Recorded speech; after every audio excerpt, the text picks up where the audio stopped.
আজকের দিনটা ঐতিহাসিক একটা দিন।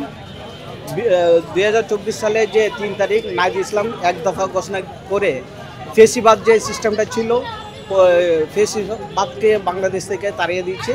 এখন ঐতিহাসিক দিন 2025 3 তারিখ আবার নাহিদ ইসলাম এখানে যে বাংলাদেশের বিনির্মাণে নতুন একটা ইশতেহার ঘোষণা দিতে যাচ্ছে। এটা হচ্ছে 53 বছরের যে রাজনৈতিক ব্যবস্থা আছে, এই ব্যবস্থাটাকে আমরা হচ্ছে ফেলে দিয়ে নতুন একটা রাজনৈতিক ব্যবস্থাটাকে আমরা আশা আকাঙ্ক্ষার মধ্যে দিয়ে, মানে এই ইশতেহারের মধ্যে দিয়ে আমরা দেখতে পাচ্ছি। 3 আগস্ট এখানে উনি ঘোষণা দিয়েছিলেন ফ্যাসিবাদী ব্যবস্থার বিলোপ এবং নতুন রাজনৈতিক বন্দোবস্ত, যেটাকে আমরা এক দফা বলে থাকি।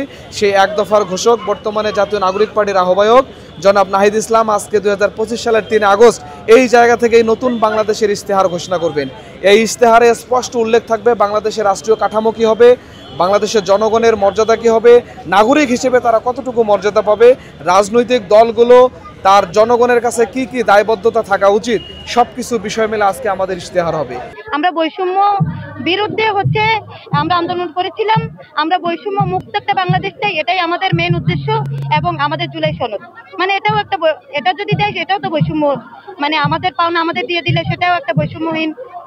এটাই আজকের এই দিনে দাঁড়িয়ে আবারও এই এক দফার ঘোষক নাহিদ ইসলামী আমাদেরকে আবার আহ্বান জানিয়েছে, এই 3রা জুলাই আবার এখানে আসেন আপনারা, আমরা নতুন বাংলাদেশ গড়ব। এবং জুলাই হচ্ছে আমাদের যে সনদটা এখনো আসেনি, আমি একজন জুলাই আহত যোদ্ধা, তো আমাদের যে সনদটা এখনো আসেনি সেই সনদটা যেন আমরা পাই, আমাদের যে অধিকারটা সেটা যেন বাস্তবায়ন হয় এবং নতুন বাংলাদেশ যেন গড়তে পারি, সেই লক্ষ্যে আমরা আবার একত্রিত হয়েছি। সবে বলছি যে আমরা একটা চারা রোপণ করেছি, যেটার ফলাফল এবং ছায়া আপনারা ইনশাল্লাহ আগামী 5 থেকে 10 বছরের মধ্যেই দেখতে পাবেন।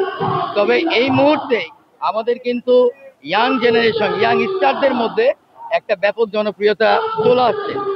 যদিও 2-1 জন একটু বিতর্কিত, তাদেরকে আমরা বিভিন্নভাবে শাস্তি দান করছি এবং আমাদের এখান থেকে বিভিন্ন জন বের হয়ে গিয়েও মিথ্যাচারে লিপ্ত হয়ে তারা কাজকর্ম করছে। কিন্তু আসলে ওই 2-1 জনকে দিয়ে আপনি সবাইকে মানবিজ করতে পারবেন না, কারণ এই ছেলেরা কিন্তু অলরেডি প্রুভ করে তারা কিন্তু আজকে এখানে আসছে। তারা কিন্তু বুকের রক্ত দিয়ে, তারা কিন্তু নিজেদের প্রাণ ঝরিয়ে আজকের এই এনসিপি গঠন করেছে। কাজে এনসিপি একদমই নতুন কিছু এটাও বলা যায় না, কারণ এনসিপি গত বছরের শুধু 24-এর না, 18-এর আন্দোলন, তার আগের যে আন্দোলনগুলো আছে প্রত্যেকটাতে এনসিপির সক্রিয় অংশগ্রহণ ছিল। এখানে যে পর্যন্ত এটা না হবে সে পর্যন্ত আমরা আমাদের আন্দোলন চালিয়ে যাব। তো আমরা ইতিমধ্যে জানতে পেরেছি যে 5 তারিখের মধ্যে এটা ঘোষণা করা হবে, কিন্তু আমরা জুলাই সনদের আইনি ভিত্তি চাই এবং নতুন বাংলাদেশ বিনির্মাণের জন্য যে রাজনৈতিক সংস্কারগুলো দরকার, সেই সংস্কারগুলোর মাধ্যমে, জুলাই সনদের মাধ্যমে এবং বিচার প্রক্রিয়া সম্পন্ন হওয়ার মাধ্যমে নতুন বাংলাদেশ বিনির্মাণ, এর মাধ্যমে আমরা সামনের দিকে এগিয়ে যাব। এটা হচ্ছে আমাদের এনসিপির আমাদের মূল কথা, মূল বার্তা। আমরা এই জুলাই সনদ সেটা কোন নির্বাচিত সরকার বাস্তবায়িত করবে আমরা এটা চাই না। এটা ইন্টারিম গভর্নমেন্ট যেটা আছে এর মধ্যে বাস্তবায়িত হয়ে এর উপর ভিত্তি করে নির্বাচন হতে হবে, আমাদের চাওয়া হচ্ছে এটা।